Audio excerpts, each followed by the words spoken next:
Next, I want to look at introspection. And so introspection is essentially if our perspective is the thinking we apply to the distorted reality that we perceive, then introspection is that thinking in regards to the development of the self-image. Now, if our thinking can be affected by the cognitive triangle and by the emotional aspect of the cognitive triangle, then our introspection can be distorted, or a process of introspecting can be distorted by our emotions.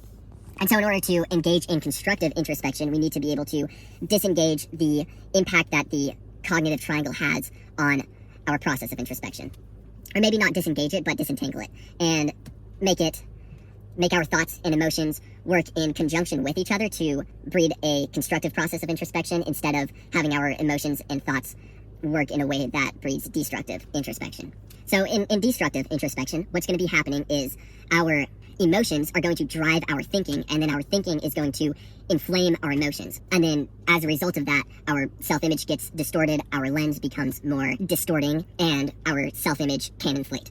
But by this process, our self-image can also deflate, depending on how we go about it. And if pride is the emotion that's driving that destructive interaction between thoughts and emotions, causing the destructive introspection, then our self-image will inflate. A good example of this comes in the form of anger, perhaps. So we perceive somebody do something stupid, and then we think about how irritating and stupid it is, and we have thoughts that evoke this emotion, this angry emotion further, and then that angry emotion drives our thinking, and then it becomes cyclical, and then we just get really freaking pissed off. So let's say somebody cuts you off in traffic, and we've all seen this, some people do it to greater degrees than others, where this external event kind of takes place, and then that initial angry emotion for being cut off causes them to start thinking about how stupid this person is, and they get really pissed off about how stupid people can exist and how they're just a total jackass, and then their emotions heighten because of that, and they become more angry. Whereas if they switched it to constructive introspection, which we'll cover more in a second, they could have felt that emotion of anger, but then thought, hey, you know what, maybe they're not a jackass, maybe they just really need to take a piss, and so they're racing to a bathroom right now. And then when you do that, whether it's true or not doesn't matter so much, but your heightened emotion gets kind of simmered down, and isn't going to drive your thinking so violently. And then once that emotion is simmered down, and you look at the action part of the triangle, you'll generally see that the person who engaged in the constructive relationship between their emotion and their thought is going to instead just continue to drive calmly, maybe drive a bit more defensively around that crazy driver. Whereas somebody who allowed destructive thinking to infect their cognitive triangle and allowed their emotions to drive their thinking, and then their thinking to inflame their emotions, the action that's going to come from that is they're going to go and drive and ride their ass, or tailgate them. Is that what it is? I think so.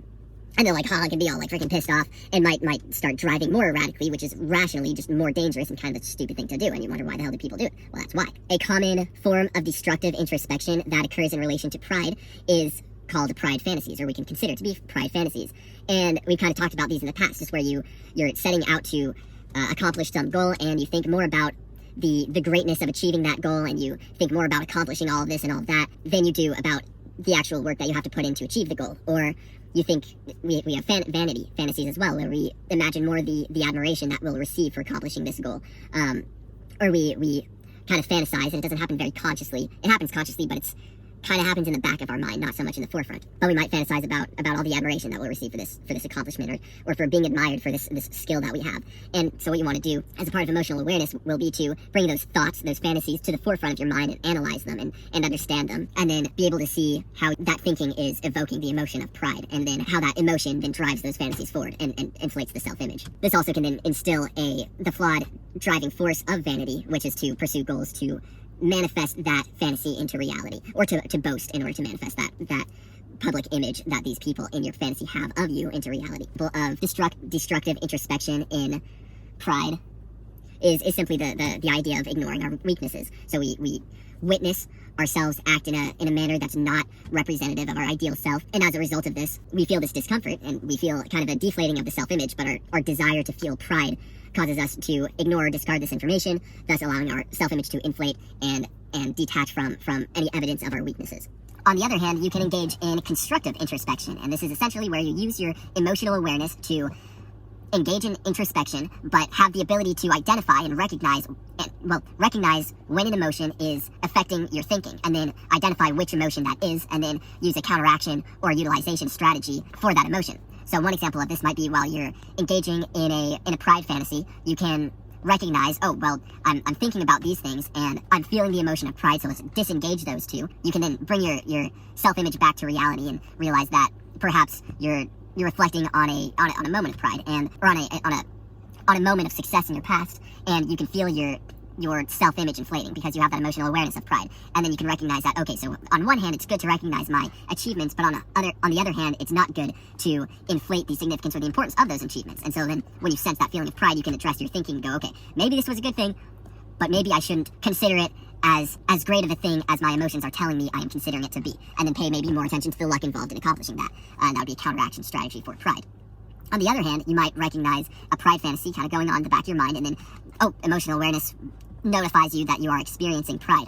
And then you can bring that pride fantasy up to the forefront of your mind and contemplate that and look at the actual factors surrounding that fantasy in order to start to figure out what things it is that you're susceptible to being prideful about.